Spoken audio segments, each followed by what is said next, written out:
With the start of 2023, California Governor Gavin Newsom is set to enact some crazy new laws.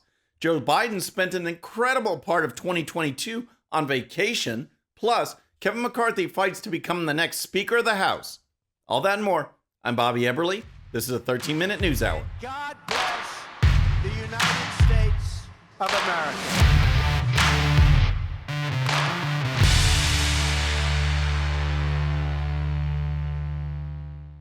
Okay, friends, welcome to the show. Happy Monday. I hope you had a great weekend. If you're new to the show, thank you so much for tuning in.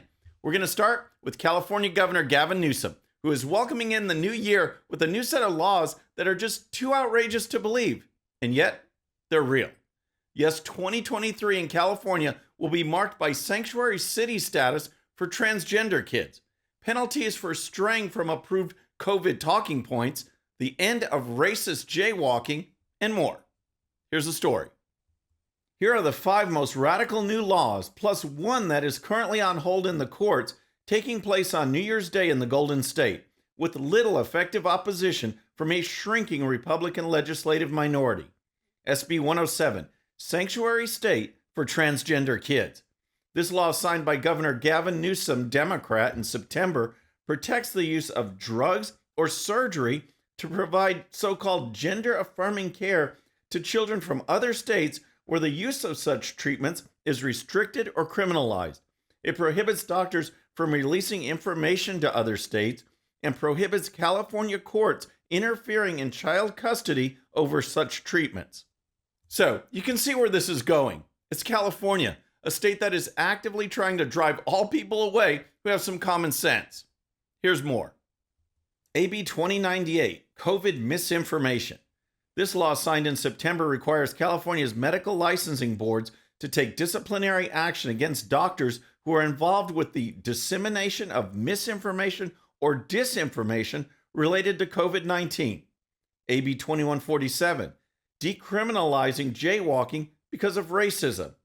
This law, called the Freedom to Walk Act, presumes that jaywalking is a racist crime because it is supposedly enforced unevenly by the nation's most left-wing state, in communities of color where people supposedly cannot afford to pay the fines. That's right, police will not be stopping people for jaywalking because that would be racist.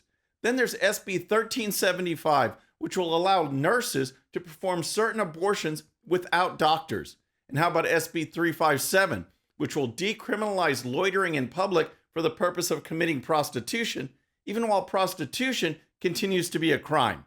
This law is focused on removing the social stigma of sex work. You can't make this up. What a state! Outrageous income and business taxes, a backwards energy policy, needles, human excrement, and litter on the streets, and now these new laws on top of all of that. Welcome to 2023 in California. All right, next let's talk about Joe Biden's vacations. But first, if you're new to the show or haven't subscribed yet, regardless of platform, just search out my name, hit that subscribe button, make sure notifications are turned on. That way you can follow the show and help us grow. Okay, let's talk about Joe Biden, because if you recall from the 2020 campaign, Biden spent most of his time not campaigning. He just hid in his basement. Now as president, he's again spending as much time as possible hiding. Biden is on pace to set the record for the most time spent away from the White House and the scrutiny of reporters by retreating to his homes in Delaware, Camp David, or numerous vacation destinations. Here's the story.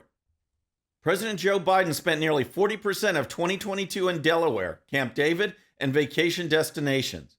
A Daily Caller analysis of Biden's 2022 public schedule shows that the president spent 92 days or partial days at one of his Delaware properties and 32 days or partial days at Camp David. Biden also vacationed 7 days in South Carolina, 5 days in Nantucket, and 5 days in the U.S. Virgin Islands, bringing his getaway days to a total of 141 for the full calendar year. Now sure, other presidents take trips, and the need to get out of the pressure cooker of the White House in Washington, D.C. is understandable. George W. Bush would go to his Texas ranch. Obama had Martha's Vineyard. And of course, Trump would travel to Mar-a-Lago.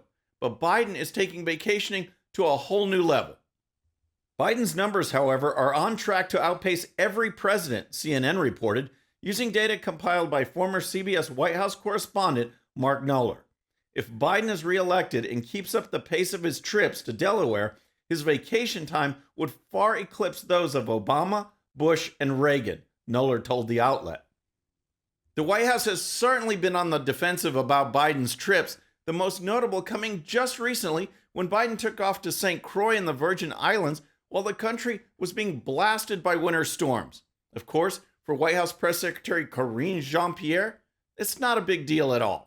The times that the president has gone to Delaware, not including, and we were very clear that when he went to South Carolina in August and Rehoboth, he was going to go spend time with his family, which every president does. That is not unusual. That is not uncommon to do. And the president has a right to spend time with his family, just like every other American across the country. And so that was that piece of what occurred in August.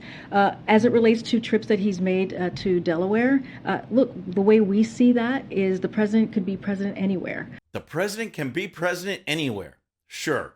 But it is sure interesting that former President Trump's trips were scrutinized relentlessly and Joe Biden gets a pass. All right, next let's talk about House GOP leader Kevin McCarthy and his fight to become the next Speaker of the House. The vote will be held on Tuesday, and so the politicking over the last few days has been intense. McCarthy has been meeting with the GOP conference and individual House members to negotiate items that will bring these members on board with his campaign. Here's McCarthy from this weekend giving an update on negotiations and how they've been going. Well, I think we all come together. We made great progress today. We've been working on the rules. People want to see a different rule package. Open it back up. We've done from 72 hours, a church style, to be able to investigate the FBI and others. You've watched this new ability to bring more bills onto the floor in an open process. I think this is all healthy. You watched, Morgan Griffith, who really cares about the rules. He came out and supporting me today based upon the progress that we've made along here. So I think everyone will get there at the end of the day. One of the biggest points of contention was the rule put in place by Nancy Pelosi in the last session of Congress, which made it much more difficult to replace the Speaker of the House. McCarthy wants to continue that rule, but appears willing to concede in order to get votes lined up to become Speaker. However, not everyone has been sold on this latest flurry of trade-offs and campaign promises.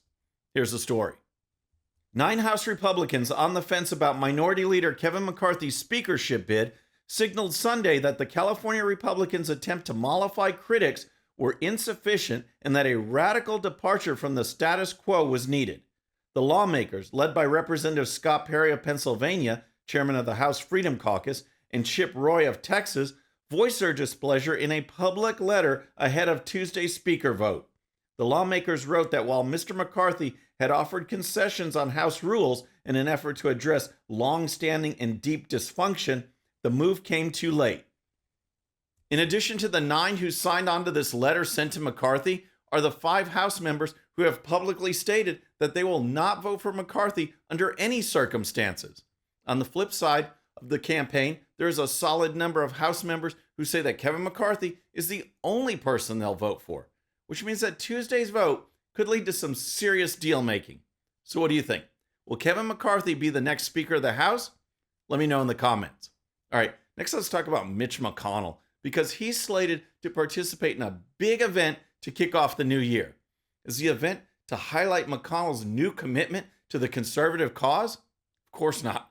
Instead, McConnell will be participating in an event with Joe Biden to celebrate a bridge replacement project that is part of the $1.2 trillion infrastructure bill that was passed last year over the objections of the vast majority of conservatives and Republicans in general. McConnell, John Cornyn, and other establishment Republicans in the Senate helped give Biden a political win when the bill was absolutely terrible. McConnell is set to host Joe Biden in Kentucky on Wednesday at a bipartisan celebration of Biden's $1.2 trillion infrastructure bill passed in 2021 with help from McConnell. NBC News was first to report on the McConnell-Biden event, which will highlight a $1.6 billion bridge replacement project funded by the infrastructure bill to replace the Brett Spence Bridge connecting Ohio and Kentucky. Ohio Governor Mike DeWine, Republican, and Kentucky Governor Andy Beshear, Democrat, are also expected to attend the event. Gag. McConnell is one of those politicians that makes you wonder what the Republican voters in Kentucky were thinking. Not only does he vote for bills that just feed the swamp, but he also directed funds during the campaign cycle away from conservatives and toward liberals like Republican Lisa Murkowski. And don't forget, McConnell also bragged about supporting the massive omnibus spending bill that just made it through Congress. Providing assistance for the Ukrainians to defeat the Russians, that's the number one priority for the United States right now, according to most Republicans. That's sort of how we see the challenges confronting the country at the moment. So, admittedly, I'm pretty proud of the fact that with a Democratic president, a Democratic House, and a Democratic Senate, we were able to achieve, through this omnibus spending bill, essentially all of our priorities. As far as the most important issue from the defense side of things, how about protecting our southern border? I think that is much, much more important than sending billions more to Ukraine. But that's Mitch McConnell.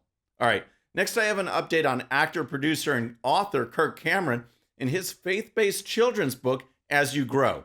Now, if you've been following the story, Cameron and his publisher, Brave Books, has been reaching out to libraries across the country to schedule a story hour event where Cameron could read his book to children. You know, just like you see with drag queen story hours that seem to be taking public libraries by storm. Well, Cameron was rejected by every single library. Cameron took his case to Willing Media, and we started publicizing what's going on, and the libraries started to feel the pressure. One library in Indiana allowed Cameron to have a story hour, followed by another in New York. The results of the Indiana event were just overwhelming. That's right. We asked for a story hour, just like others have done story hours, and these libraries said they were not interested and that their communities were not interested. And it wasn't until I published a public letter asking them to reconsider and then mentioning the fact that we have constitutional rights. In fact, I have my copy of the Constitution right here, that I will assert in court that they reversed course.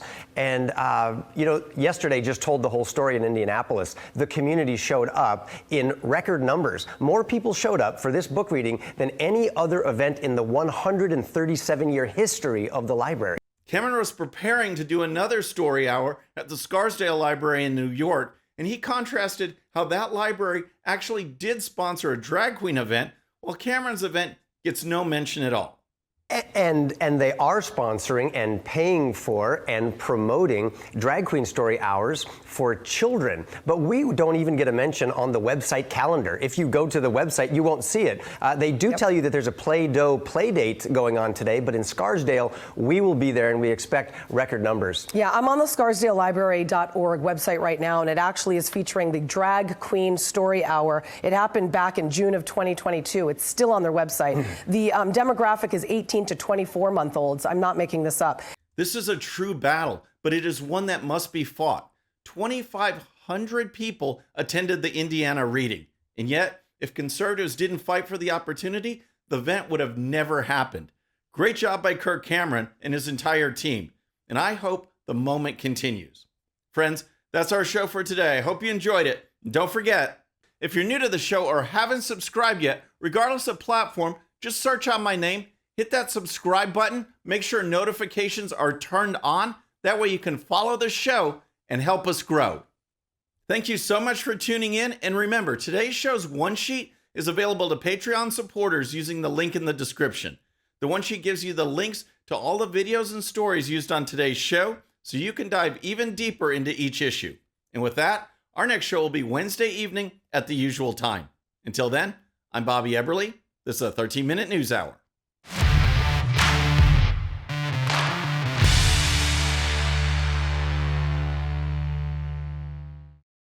All right, friends, thanks again for tuning in. I really appreciate it. And before you go, please hit that subscribe button above. Once you do, tell your friends, share it, spread the word about the 13-minute news hour so we can keep growing. And for more great content, check out these videos right here, and I'll see you next time.